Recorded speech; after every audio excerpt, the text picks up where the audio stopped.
Hello students, this is Praveen and you are watching my channel Wish Vacation Academy.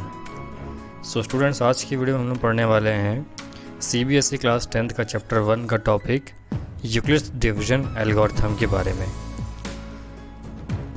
So Euclid division algorithm start करने से पहले हम लोग समझेंगे कि एल्गोरिथम का मतलब क्या होता है। सो स्टूडेंट्स, हमारे पास में एल्गोरिथम की डेफिनेशन लिखी हुई है। यहाँ लिखा हुआ है an algorithm is a series of well defined steps which gives a procedure for solving a type of problem. इसका मतलब ये होता है कि एल्गोरिथम जो किसी भी प्रॉब्लम को सॉल्व करने के लिए स्टेप बाय स्टेप्स इंस्ट्रक्शन दिया जाता है, जिसे हम लोग फॉलो करके उस प्रॉब्लम का सॉल्यूशन गेन कर लेते हैं। फॉर एग्ज़ाम्पल, अगर आपको चाय बनानी है, दैट मीन्स अगर आपकी मम्मी ने कहा कि बेटा जाओ चाय बनाओ, बट आपको चाय बनाती नहीं आती है, देन अगेन आप मम्मी के पास में जाओगे और पूछोगे मम्मी मुझे चाय बनाती नहीं आती है, मैं कैसे बनाऊँ। देन आपकी मम्मी क्या करेगी, आपको इंस्ट्रक्शन देगी, स्टेप बाय स्टेप सीक्वेंस में चाय बनाने का तरीका बताएंगी। फॉर एग्ज़ाम्पल, सबसे पहले मम्मी कहेंगी कि सबसे पहले एक पैन ले लो, उस पैन में 1 कप दूध डालो, 1 कप पानी डालो, 1 चम्मच चाय पत्ती मिलाओ, 2 चम्मच शुगर मिलाओ और उस पैन को गैस के ऊपर 10 मिनट बॉईल होने के लिए रख दो। जब आपका मिक्सचर जो है पूरी तरीके से अच्छी तरीके से बॉईल हो जाए और उसका कलर अच्छे से ब्राउन हो जाए, तब उसे गैस से उतार के चाय छन्नी से छान के आप सर्व कीजिए। सो ये आपकी मम्मी ने जो आपको इंस्ट्रक्शन दिया, इसको जब आप स्टेप बाय स्टेप सीक्वेंस में फॉलो करोगे तो आप एक अच्छी चाय इजीली बना लोगे। दैट मीन्स आपकी जो चाय बनाने की प्रॉब्लम जो है वो इजीली सॉल्व हो जाएगी। सो यही जो इंस्ट्रक्शन आपकी मम्मी ने दिया था, इसी इंस्ट्रक्शन को हम लोग कहेंगे एल्गोरिथम। सो ये एक एग्जांपल था, रियल लाइफ एग्जांपल। सो इसी टाइप से किसी भी प्रॉब्लम को सॉल्व करने के लिए हम लोग एल्गोरिथम क्रिएट करते हैं। उस एल्गोरिथम को स्टेप बाय स्टेप फॉलो करके कोई भी पर्सन इस किसी भी स्पेसिफिक प्रॉब्लम को सॉल्व ईजिली कर सकता है। अब बारी आते हैं यहाँ पे यूक्लिड्स डिवीजन एल्गोरिथम्स। सो यहाँ पे जो यूक्लिड्स जो था मैथमेटिशियन, इनने एक डिवीजन एल्गोरिथम बनाया था, जिसको स्टेप बाय स्टेप फॉलो करके हम लोग किसी भी नंबर का, किसी भी 2 गिवन पॉजिटिव इंटीजर का हम लोग HCF ईजिली फाइंड आउट कर सकते हैं।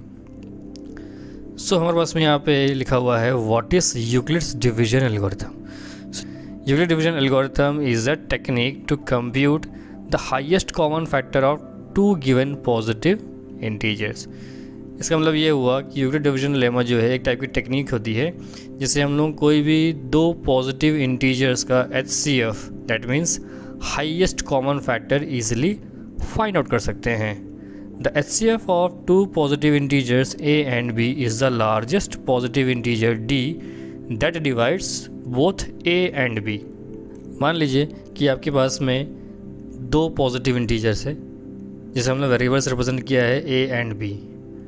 अब ऐसा एक नंबर होगा, एक लार्जेस्ट नंबर होगा, जिस नंबर से ये दोनों नंबर a और b दोनों डिविजिबल हो जाए, उसको हम लोग यहाँ पे d से रिप्रेजेंट कर देंगे।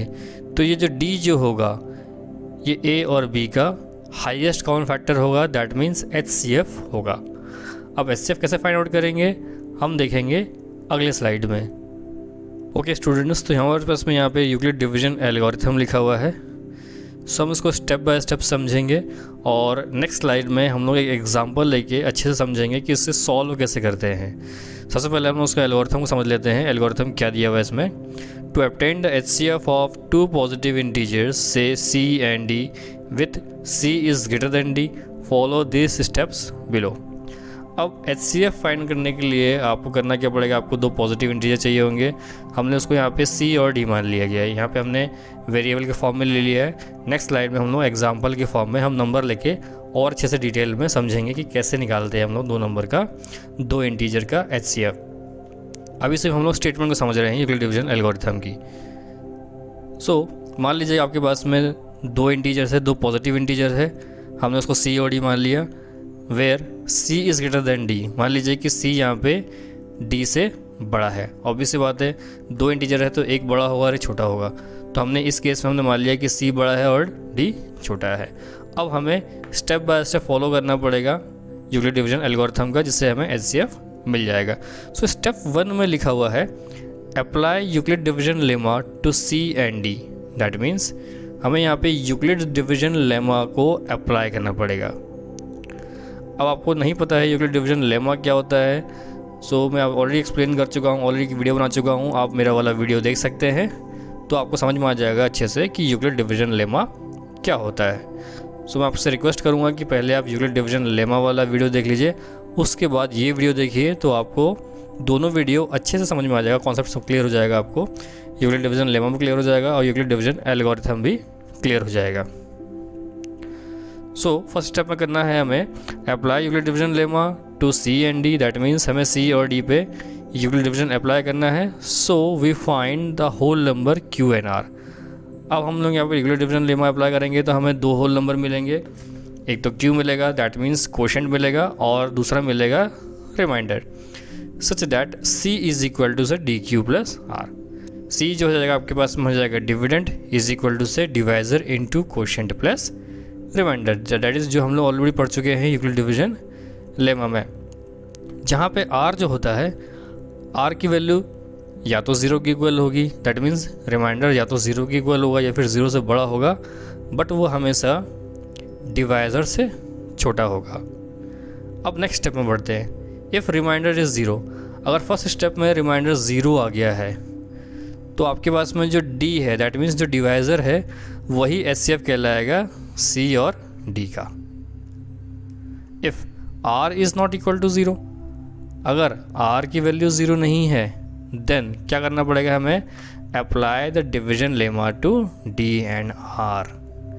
दैट मीन्स अगर रेडियस 0 नहीं है तो हम लोगों को एक और बार यूक्लिड डिवीजन लेमा अप्लाई करना पड़ेगा, किस किस पे, डी पे और आर पे। और वो कैसे अप्लाई करेंगे हम लोग एक एग्जांपल देंगे नेक्स्ट स्लाइड में, उसमें समझेंगे हम लोग। अभी सिर्फ हम लोग स्टेटमेंट को क्लियर कर रहे हैं। ओके, अब थर्ड स्टेप की बारी आती है। थर्ड स्टेप में करना क्या है, हमें continue the process till the remainder is 0। अब हमें ये प्रोसेस रिपीट करते रहनी, लगातार रिपीट करते रहनी। कब तक करते रहनी रिपीट हमको, जब तक ये रिमाइंडर 0 ना आ जाए। Okay, the divisor at this stage will be the required HCF। अब जैसे ही हमारे पास में रिमाइंडर इक्वल टू 0 आ जाता है, तो उस केस में या उसी स्टेप में आपके पास में जो डिवाइजर की वैल्यू रहेगी वही कहलाएगा HCF, that means highest common factor. So students, उम्मीद करता हूँ कि यहाँ तक कि आपको क्लियर हो चुका है। अब बढ़ते हैं हम लोग एग्जाम्पल की ओर, जिससे आपको और अच्छी क्लैरिटी मिल जाएगी यूक्लिड डिवीजन एल्गोरिथम की। तो स्टूडेंट्स, हमारे पास में है यहाँ पे एग्जाम्पल नंबर 1। इसमें दिया हुआ है use Euclid division algorithm to find the HCF of 455 and 42। दैट मीन्स हमें 455 और 42 इन दो पॉजिटिव इंटीजर्स का हमें HCF फाइंड करना है यूक्लिड डिवीजन एल्गोरिथम का यूज़ करते हैं। सो सबसे पहले हमें चेक करना पड़ेगा कि इन दोनों में से बड़ा कौन सा है। सो जैसे कि देख के समझ में आ रहा है कि 455 जो है वो 42 से बड़ा है, तो हमने लिखा है यहाँ पे हेयर 455 इज़ ग्रेटर देन 42। अब इसमें पहला स्टेप क्या होता है, हम लोग 455 को यहाँ पे देखो, हम लिखा है यहाँ पे we take A is equal to 455 and B is equal to 42। अब A दैट मीन्स हो गया डिविडेंड और B दैट मीन्स डिवाइज़र। तो हमने यहाँ पे 455 को डिविडेंड मान लिया और 42 को हमने मान लिया यहाँ पे डिवाइज़र। अब हम लोग यहाँ अप्लाई करेंगे यहाँ पे डिवीज़न प्रोसेस। सो जैसे कि आपको अच्छे से आता है डिवाइड करते हुए, हम लिखेंगे 42 10 420 होता है, और 420 जो है 455 से छोटा है। तो सब्ट्रैक्ट करेंगे इनको हम लोग, सब्ट्रैक्ट करने में मिल जाएगा आपको यहाँ पे 35 मिल गया। दैट मीन्स रिमाइंडर जो है वो 0 नहीं आया है। तो हम उसको लेमा के फॉर्म में लिख देंगे इस टाइप से, डिविडेंड इज इक्वल टू से divisor into quotient plus reminder.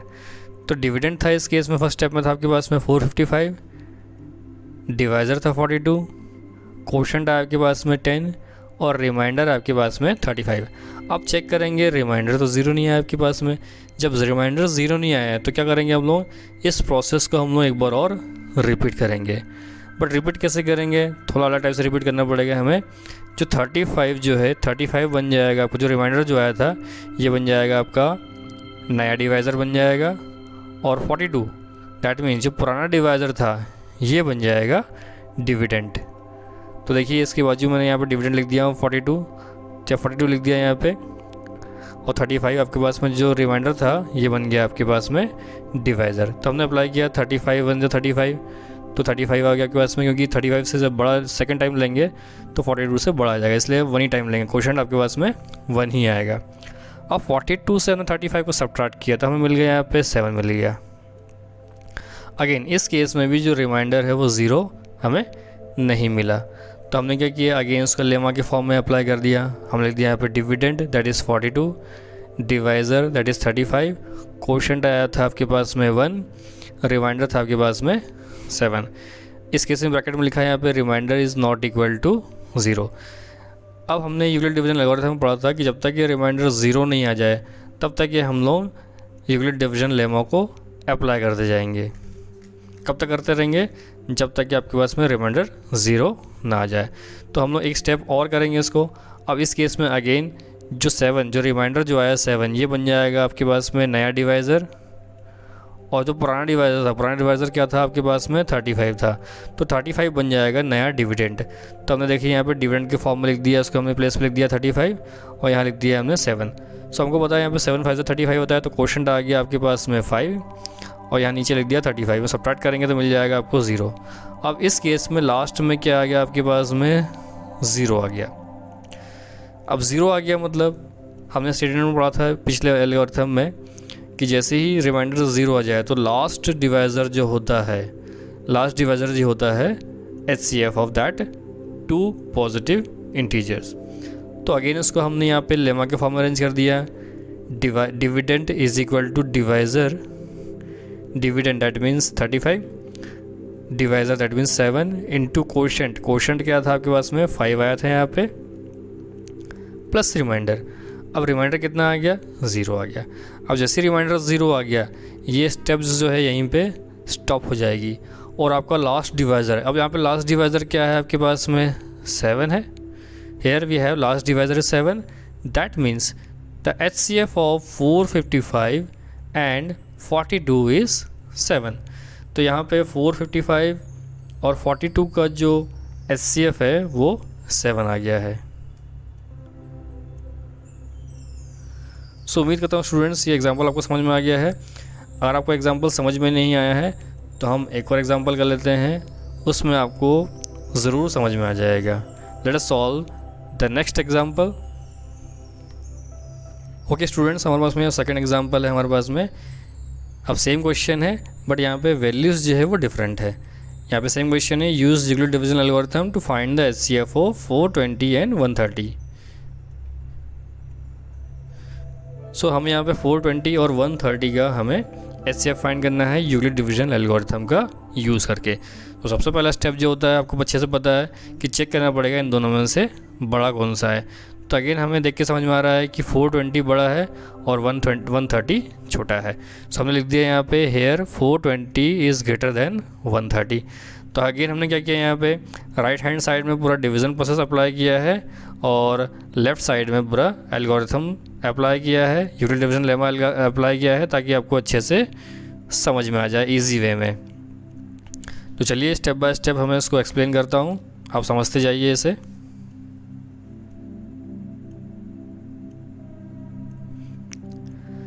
सबसे पहले हमने लिख लिया यहाँ पे लेट ए दैट इज़ हमने डिविडेंड मान लिया 420 को, और बी दैट इज़ जो छोटी वैल्यू जो थी 130 उसको हमने मान लिया डिवाइज़र।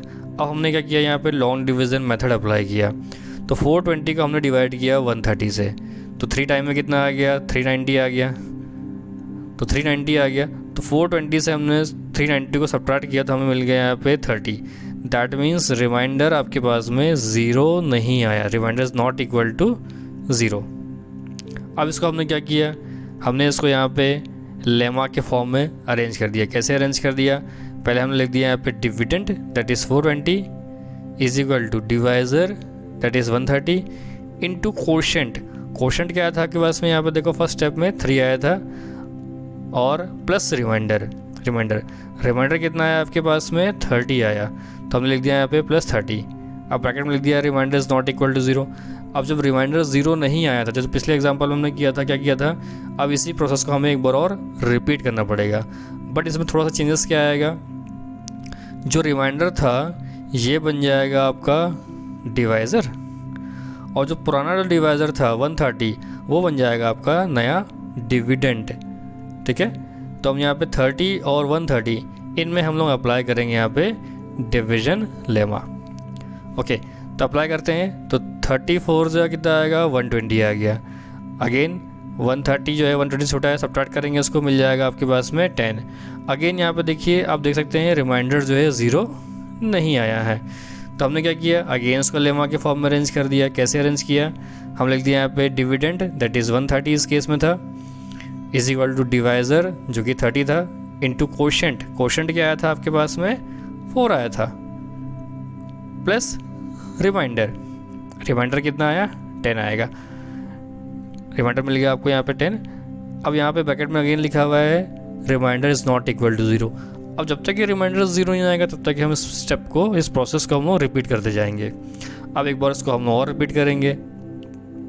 अब क्या होगा, अगेन सेम प्रोसेस रिपीट करेंगे। जो आपका रिमाइंडर जो आया था ये बन जाएगा नया डिवाइज़र बन जाएगा, और जो आपका पुराना डिवाइज़र था वो बन जाएगा आपका नया डिविडेंड दैट इज़ 30 बन जाएगा आपका नया डिविडेंड, और आपका जो रिमाइंडर आया था 10 ये बन गया आपका डिवाइज़र। तो अगेन डिवाइड किया आपने, 30 को डिवाइड किया 10 से, तो 10 3 जो हमको पता है 30 होता है, तो हमने लिखा यहाँ पे क्वोशेंट आया 3, हमने लिख दिया यहाँ पे 30। अब 30 को 30 से सब्ट्रैक्ट करेंगे, मिल जाएगा आपको 0। अब यहाँ पे देख सकते हैं आप लोग क्लियरली कि रिमाइंडर 0 आ गया। अब बताया था मैंने आपको कि जैसे ही रिमाइंडर 0 आए ये डिवीज़न प्रोसेस यहीं पे स्टॉप हो जाएगा, और आपका लास्ट डिवाइज़र जो होगा वही कहलाएगा इन दो नंबर का, दो इंटीजर्स का HCF। तो अगेन इसको हम लास्ट स्टेप जो थी हमने इसको लेमा के फॉर्म में अरेंज कर दिया। कैसे अरेंज किया, हमने पहले लिखा डिविडेंड, तो डिविडेंड क्या था 30 था इस केस में, इस स्टेप में is equal to divisor into quotient. Divisor था 10, कोशेंट आया था आपके पास में 3 प्लस रिमाइंडर। अब रिमाइंडर आपके पास में 0 आ गया। अब 0 आ रहा है तो देख के समझ में ईजिली समझ में आ रहा है, क्लियर समझ में आ रहा है हमें कि जो आपका उसमें लास्ट डिवाइज़र क्या था 10 है, that means last divisor is 10। अब लास्ट डिवाइज़र 10 है मतलब HCF ऑफ 420 एंड 130 इज़ 10। तो यहाँ पे HCF जो है 420 और 130 का वो आ गया है 10। सो स्टूडेंट्स, मैं उम्मीद करता हूँ कि यहाँ तक कि जो मैंने समझाया है Euclid division algorithm with example, ये आपको समझ में आ गया है। सो स्टूडेंट्स, अगर आपको ये यूक्लिड डिवीजन एल्गोरिथम का कॉन्सेप्ट समझ में आ गया है तो तुरंत वीडियो को लाइक करें और अपने फ्रेंड्स के साथ शेयर करें। और अगर आपको कोई डाउट है या कोई भी सजेशन है तो आप हमें कमेंट करके बता सकते हैं।